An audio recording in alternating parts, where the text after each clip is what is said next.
കൂടുതൽ വാർത്തകളും വീഡിയോകളും കാണാൻ ഈ ചാനൽ സബ്സ്ക്രൈബ് ചെയ്യുക. കൂടെ ബെൽ ബട്ടൺ അമർത്തുക. മാന്യ പ്രേക്ഷകർക്ക് വിനീതമായ നമസ്കാരം. അരയാൽ പ്രദക്ഷിണം ചെയ്താൽ ആകാശത്തോളം ഫലം കിട്ടും എന്നാണ് പറയുന്നത്. അരയാൽ പ്രദക്ഷിണം ചെയ്താൽ ആകാശത്തോളം ഫലം. അതാണ് അമ്പലമുറ്റത്ത് നിൽക്കുന്ന അരയാലിനെ ആരും ഗവനിക്കാറില്ല, ഇല്ലേ? അമ്പലമുറ്റത്ത് ആല് നിൽപ്പുണ്ടാവും, പലരും അത് ഗവനിക്കാറില്ല. അമ്പലമുറ്റത്ത് നിൽക്കുന്ന ആലിനെ ചിലർ തണൽ നോക്കി അരയാൽ തറയിൽ ചെന്നിരിക്കും. ചിലർ തണൽ നോക്കിയിട്ട് അരയാലിൻ്റെ തറയിൽ ചെന്ന് ഇരിക്കും. ചിലർ സായാഹ്നങ്ങളിൽ കൊച്ചു വർത്താനം പറയാനും കുശലം പറയാനും ഒക്കെ ആൽത്തറയിൽ ചെന്നിരിക്കും. ചില സായാഹ്നങ്ങളിൽ ചില അമ്പലമുറ്റത്തൊക്കെ കാണുന്ന ഒരു കാഴ്ചയാണ് സായാഹ്നങ്ങളിലുള്ള ആ ആൽത്തറയിലുള്ള ഒരു കുശലം പറച്ചിൽ. ഒരുമിതമുള്ള പക്ഷികളൊക്കെ കൂട്ടുകൂടുന്നതും കൂട് കെട്ടുന്നതും ആലിൻ്റെ കൊമ്പത്താണ്. പക്ഷെ ഇതൊന്നുമല്ല അരയാൽ മഹിമയും വിശേഷവും. ആലിന് ആലോളം വലിയ ഒരു മഹിമയുള്ള വൃക്ഷമാണ്. ആലിന് ആലോളം വലിയ മഹിമയുണ്ട്. അങ്ങനെയുള്ള ഒരു വൃക്ഷമാണ് ആല്. അരയാലിനെ പ്രദക്ഷിണം ചെയ്താൽ വളരെ നല്ല ഫലം നമുക്ക് കിട്ടും. അരയാലിനെ ചുറ്റും പ്രദക്ഷിണം ചെയ്താൽ വളരെ ഫലമാണ് നമുക്ക് കിട്ടുന്നത്. അത് പലർക്കും അറിയില്ല. ക്ഷേത്രങ്ങളിലൊക്കെ ചെല്ലും, ആലിനെ ആരും ഗവനിക്കില്ല. എന്നാൽ ആലിന് പ്രദക്ഷിണം ചെയ്താൽ അതിൻ്റെതായ ഗുണമുണ്ട്. ആ ഗുണമാണ് ഞാനിവിടെ പറയാൻ പോകുന്നത്. അരയാൽ സർവ ദേവതാ സ്വരൂപിയാണ്. അരയാൽ എന്നുള്ളത് സർവ ദേവതാ സ്വരൂപിയാണ് അരയാൽ. സാധാരണയായി 7 തവണ ആലിന് പ്രദക്ഷിണം ചെയ്യണമെന്നാണ് വിധി. സാധാരണയായിട്ട് ആലിന് 7 പ്രദക്ഷിണം ചെയ്യണം. മൂലതോ ബ്രഹ്മരൂപായ, മധ്യതോ വിഷ്ണുരൂപായ, അഗ്രതാ ശിവരൂപായ, വൃക്ഷരാജായ ദേ നമ. ഞാൻ ഒന്നും കൂടി ആ ശ്ലോകം പറയാം. മൂലതോ ബ്രഹ്മരൂപായ, മധ്യതോ വിഷ്ണുരൂപായ, അഗ്രതാ ശിവരൂപായ, വൃക്ഷരാജായ ദേ നമ എന്നാണ് അതിൻ്റെ ശ്ലോകം. ഇതാണ് ആൽമരത്തെ പ്രദക്ഷിണം ചെയ്യുമ്പോൾ ജപിക്കേണ്ട മന്ത്രം. ഇങ്ങനെ ഈ മന്ത്രം ചൊല്ലി ആൽമരത്തെ പ്രദക്ഷിണം ചെയ്താൽ വളരെ നല്ല കാര്യമാണ്.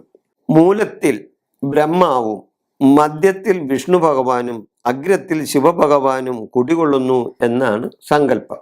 മൂലതോ ബ്രഹ്മരൂപായ, മൂലത്തിൽ ബ്രഹ്മാവും, മധ്യതോ വിഷ്ണുരൂപായ, മധ്യത്തിൽ വിഷ്ണു ഭഗവാനും, അഗ്രതോ ശിവരൂപായ, അഗ്രത്തിൽ ശിവഭഗവാനും കുടികൊള്ളുന്നു എന്നാണ് സങ്കല്പം. ആൽമരപ്രദക്ഷിണം രോഗം, ശത്രുഭയം, മഹാപാപങ്ങൾ എന്നിവയിൽ നിന്നും മനുഷ്യന് മുക്തി നൽകും. ആയുസ് വർദ്ധിപ്പിക്കും. ആരോഗ്യവും പുത്രലാഭവും ഉണ്ടാവും. പോരെ? ആൽമര പ്രദക്ഷിണം ചെയ്താലുള്ള കാര്യമാണ് ഞാൻ പറഞ്ഞ്. അതിനുള്ള ഫലം കിട്ടണം. ആ ഫലമാണ് ഞാൻ പറഞ്ഞ്. ആൽമര പ്രദക്ഷിണം രോഗത്തിന് ശമനം വരുത്തും, ശത്രുഭയം മാറ്റിക്കിട്ടും, മഹാപാപങ്ങളിൽ നിന്ന് മോചനമുണ്ടാകും, മനുഷ്യന് അതിൽ നിന്ന് മുക്തി നൽകും, മനുഷ്യൻ്റെ ആയുസ് വർദ്ധിക്കും, ആരോഗ്യവും പുത്രലാഭവും ഈ അരയാൽ പ്രദക്ഷിണം 7 പ്രാവശ്യം ചെയ്താൽ ഉണ്ടാകുന്നതാണ്. അതുകൂടാതെ അത്യാവശ്യം പ്രദക്ഷിണം ചെയ്താൽ എത്ര പ്രദക്ഷിണം ചെയ്താലുള്ള ഫലങ്ങൾ ഞാൻ പറയാം. അരയാൽ 3 തവണ പ്രദക്ഷിണം ചെയ്താൽ ഉദ്ദിഷ്ടകാര്യ സിദ്ധി ഉണ്ടാവും. അരയാലിന് 3 പ്രദക്ഷിണം, അരയാലിൻ്റെ ചുറ്റും 3 പ്രദക്ഷിണം ചെയ്താൽ ഉദ്ദിഷ്ടകാര്യ സിദ്ധി ഉണ്ടാവും. 5 തവണ അരയാലിനെ പ്രദക്ഷിണം ചെയ്താലുണ്ടല്ല, കർമ്മങ്ങളിൽ വിജയിക്കും. നമ്മുടെ പ്രവൃത്തികളിൽ നമുക്ക് വിജയം ഉണ്ടാവും 5 തവണ അരയാലിനെ പ്രദക്ഷിണം ചെയ്താൽ. 7 തവണ അരയാലിനെ പ്രദക്ഷിണം ചെയ്താൽ ആരോഗ്യം, ആയുസ്, ശത്രുദോഷം, മറ്റു പാപങ്ങളോടുള്ള മുക്തി, പാപങ്ങളിൽ നിന്നുള്ള മുക്തി. എന്തൊക്കെയാണ്? ആരോഗ്യം, ആയുസ്, ശത്രുദോഷം മാറൽ, പാപമോക്ഷം. ഇതെല്ലാം 7 തവണ അരയാലിന് പ്രദക്ഷിണം ചെയ്താൽ ഉണ്ടാവുന്ന കാര്യങ്ങളാണ്, ഫലങ്ങളാണ്. അപ്പോൾ അരയാൽ പ്രധാനപ്പെട്ട ഒരു വൃക്ഷങ്ങളിൽ രാജാവായ വൃക്ഷമാണ് അരയാൽ. അപ്പോൾ അരയാലിനെ പ്രദക്ഷിണം ചെയ്താലുള്ള ഗുണമാണ് ഞാൻ പറഞ്ഞത്. അപ്പോൾ 7 തവണ ചെയ്താൽ ആരോഗ്യം വർദ്ധിക്കും, സന്താനങ്ങളുണ്ടാകും, അതേപോലെ തന്നെ ശത്രുദോഷങ്ങളും പാപങ്ങളും മാറിക്കിട്ടും. പിന്നെ 9 തവണ അരയാലിനെ പ്രദക്ഷിണം ചെയ്താൽ ഉത്തമ സന്താന ഗുണമുണ്ടാവും. അരയാലിന് 9 തവണ പ്രദക്ഷിണം ചെയ്താൽ ഉത്തമ സന്താന ഗുണമുണ്ടാവും. 11 തവണ, അതായത് 11 തവണ അരയാലിന് പ്രദക്ഷിണം ചെയ്താൽ ആയുസ് വർദ്ധിക്കും എന്നാണ് പറയുന്നത്. 11 തവണ അരയാലിനെ പ്രദക്ഷിണം ചെയ്താൽ ആയുസ് വർദ്ധിക്കും. 13 തവണ പ്രദക്ഷിണം ചെയ്താൽ ധനാഭിവൃദ്ധി ഉണ്ടാവും.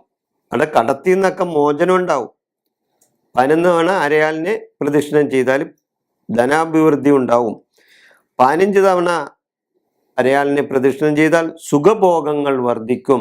നമ്മളുടെ സുഖഭോഗങ്ങളെല്ലാം നമുക്ക് വർദ്ധിച്ചു കിട്ടും 15 തവണ അരയാലിനെ പ്രദക്ഷിണം ചെയ്താൽ. അതുകൂടാതെ 108 തവണ പ്രദക്ഷിണം ചെയ്യണമെങ്കിൽ ഒരു അശ്വമേധയാഗം ചെയ്ത ഫലം കിട്ടുമെന്നാണ് പറയുന്നത്.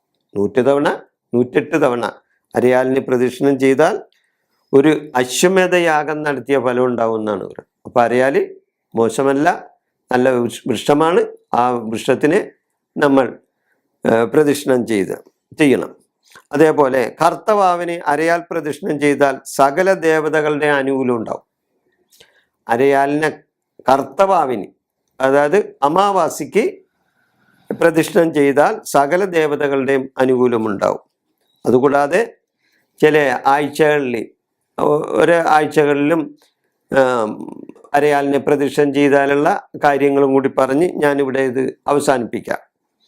ഞായറാഴ്ച അരയാലിനെ പ്രദക്ഷിണം ചെയ്താൽ രോഗശാന്തി ഉണ്ടാവും. ഞായറാഴ്ച അരയാലിനെ പ്രദക്ഷിണം ചെയ്താൽ രോഗശാന്തി. തിങ്കളാഴ്ച അരയാലിനെ പ്രദക്ഷിണം ചെയ്താൽ ഭാഗ്യമുണ്ടാവും. അതായത് കല്യാണങ്ങൾ നടക്കാത്ത പെൺകുട്ടികൾക്കൊക്കെ അരയാൽ പ്രദക്ഷിണം ചെയ്താൽ ഭാഗ്യമുണ്ടാകും. തിങ്കളാഴ്ച ദിവസം അരയാലിനെ പ്രദക്ഷിണം ചെയ്താൽ. അതുപോലെ ചൊവ്വാഴ്ച സമസ്ത ജീവിത വിജയം ഉണ്ടാവും. ചൊവ്വാഴ്ച ദിവസം അരയാലിനെ പ്രദക്ഷിണം ചെയ്താൽ സമസ്ത വിജയങ്ങളും ബുധനാഴ്ച വ്യാപാര വിജയം ഉണ്ടാവും. ഈ കച്ചവടക്കാരായ ആൾക്കാർക്കൊക്കെ ബുധനാഴ്ച ദിവസം ഒന്ന് അരയാൽ പ്രദക്ഷിണം ചെയ്യുന്നത് നല്ലതാണ്.